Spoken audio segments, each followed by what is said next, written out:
ये मोह की बीमारी बड़ी भयंकर है। ये मोह की बीमारी कैसी है? मोह सकल व्याधिन कर मूला। माया तो जो झूठा है उसे सच्चा दिखा दे, जहां सुख नहीं है वहां सुख दिखा दे, ये काम तो माया का है। और मोह का काम क्या है? जो चीज अपनी नहीं है और फिर भी जबरदस्ती वह अपनी लगने लग जाए, यही काम मोह का है। एक हमारे आचार्यगण बड़ा सुंदर भाव और बड़ा सुंदर एक दृष्टांत सुनाया करते थे, प्रेम से आप लोग भी श्रवण करें। एक बार कोई बहुत गरीब व्यक्ति और नदी में स्नान करने के लिए गया। बड़ा ही गरीब था, सवेरे सवेरे नदी में स्नान करने के लिए गया। और जो ही नदी में स्नान करने के लिए वो अंदर गया तो पैर से कोई ईंट टकरा गई। उसने देखा ये क्या है, और ईंट निकाल कर देखी तो ईंट महाराज सोने की। उसने कहा कि हमारी तो सारी गरीबी दूर हो गई, सोने की ईंट मिल गई। बड़ा प्रसन्न हुआ। अब उसने देखा कि सोने की ईंट मिल गई, हमारी सारी गरीबी दूर हो जाएगी। अब तो महाराज लेकिन ईंट में थोड़ी कीच लगी हुई थी, तो उसने देखा कि चलो थोड़ा कीच साफ कर लें, और थोड़ा आगे जाकर नदी के प्रवाह में सोने की ईंट को धोने लग गया। सो महाराज गलती से हाथ से छूट गई, और छूट करके बह करके ईंट जाने कहां चली गई। खूब ढूंढा, नहीं मिली। अब तो नदी के किनारे बैठकर माथा पीटे जोर जोर से रोए, चिल्लाए, हाय मैं बर्बाद हो गया, मैं तो लुट गया, हम तो कंगाल हो गए महाराज। सवेरे से दोपहर हो गई रोते रोते, और केवल एक ही बात कहे, पाई तो पाई पर खोई क्यों, पाई तो पाई पर खोई क्यों।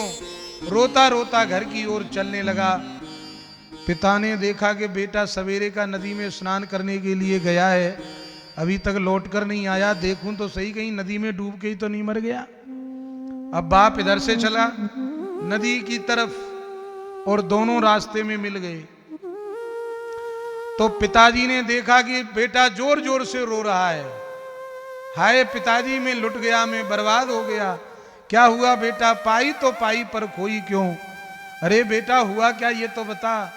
पूरी बात बताई। पिताजी सोने की ईंट मिली पर खो गई। अब बाप उससे भी ज्यादा रोने लगा। बाप भी छाती पीटने लगा, हाय हम बर्बाद हो गए, लुट गए।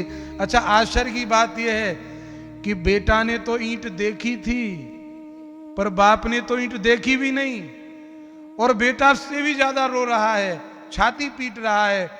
और तभी एक महात्मा वहां से आए। महात्मा ने पूछा कि भैया क्या बात है? अच्छा दोनों एक दूसरे को देखकर रो रहे हैं। पर पिताजी ने कहा कि मूर्ख, जब तुझे ईंट सोने की मिल ही गई थी तो तुझे धोने की क्या जरूरत थी? अरे घर में पानी की कुछ कमी थी क्या?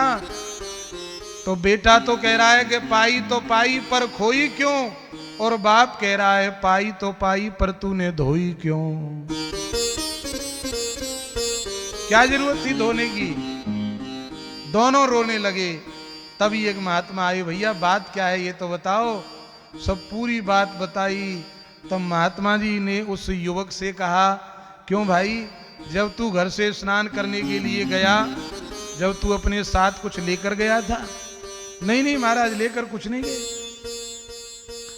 तो महात्मा जी बोले, नदी में ही पाई और नदी में ही चली गई, तेरा गांठ से क्या गया? अरे भाई तेरी जेब से क्या लग गया जो तू रो रहा है? तू घर से क्या लेकर आया था जो तूने यहां खो दिया है? अरे इसी नदी में से मिला, इसी नदी में चला गया, फिर रोना धोना किस बात का है भाई? अब दोनों बाप बेटा बोले, ये महात्मा बात तो सही कह रहे हैं, हमारा क्या खो गया है?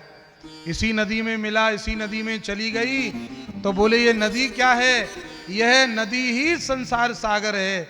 हमें जो कुछ प्राप्त हुआ वो इसी सागर में से मिला, और छूट भी जाएगा इसी सागर में। कुछ है जो छूट जाएगा, कुछ टूट जाएगा, कुछ फूट जाएगा। हम तो जैसे आए थे वैसे ही वापस जाना पड़ेगा। बोलिए वृंदावन बिहारी लाल की जय। इसी का नाम है मोह। और मोह और माया ये दोनों इस जीव को भगवत प्राप्ति नहीं होने देते। तब विदुर जी ने कहा, भगवान मैंने सुना है कि भगवान ने 12 रूप धारण किया, तो आप कृपा करके मुझे यह बताएं कि भगवान ने 12 रूप क्यों धारण